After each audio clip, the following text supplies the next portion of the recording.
Jæja, skemmtilegum leik lokið hérna, hvernig gerur þetta upp? Það var mikið hlaup.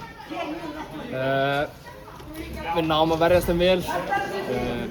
Ég sá ekki markið almennilega en það var eitthvað klapsinn í teignum og dettur þarna fyrir lúk og fjær og þeir skora en við fengum færin þegar við vorum rólegir á boltanum og þá voru þeir helviti opnir og náum að skapa okkur færi en þetta var bara skemmtilegur fótboltaleikur.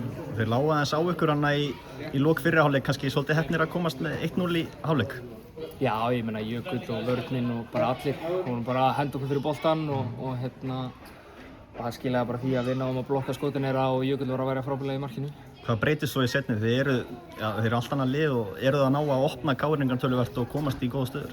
Já, við vorum bara aðeins rólegir á boltann. Við vorum rólegir á boltann og vorum að skipta boltanum á milli kanta og það var náttúrulega að opna svæðin og síðan voru menn kannski orðin smá þreyttir, völlurinn var orðinn þungur og byrjaði að rigna og svona. Og það var náttúrulega opnaðist bara leikurinn og þetta var svolítið ping-pong hana síðustu 20 mínúturnar. Þannig að já, ég myndi bara segja það sko. Þú skorar mark í dag, áttir nokkrar skotfærur, fannst þér markið liggja í loftinu? Já, ég átti nú að skora hana í lok fyrri hálfleiks en boltinn vildi ekki inn en það hlaut að koma í að hann fór inn. Nafnið þitt hefur verið töluvert svona í fréttum nýlega. Var þetta þinn síðasta leikur fyrir FH?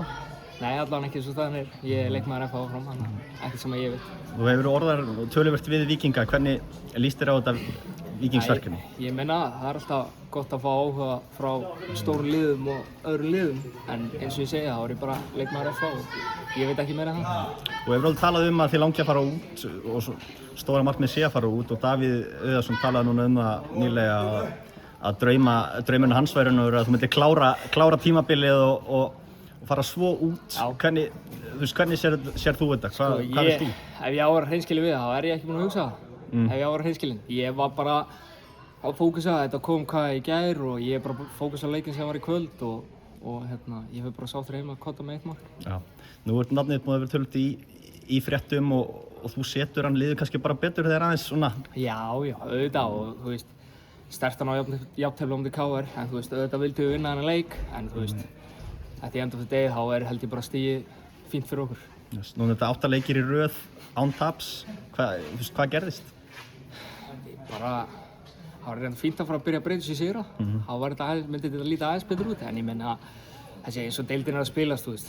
Þetta er einhvern veginn allir að vinna alla og jafntefli hér og þar þannig að þú veist, þú þarft ekki að vinna 2 leiki nema þá ertu bara komin í top 5 skiljur.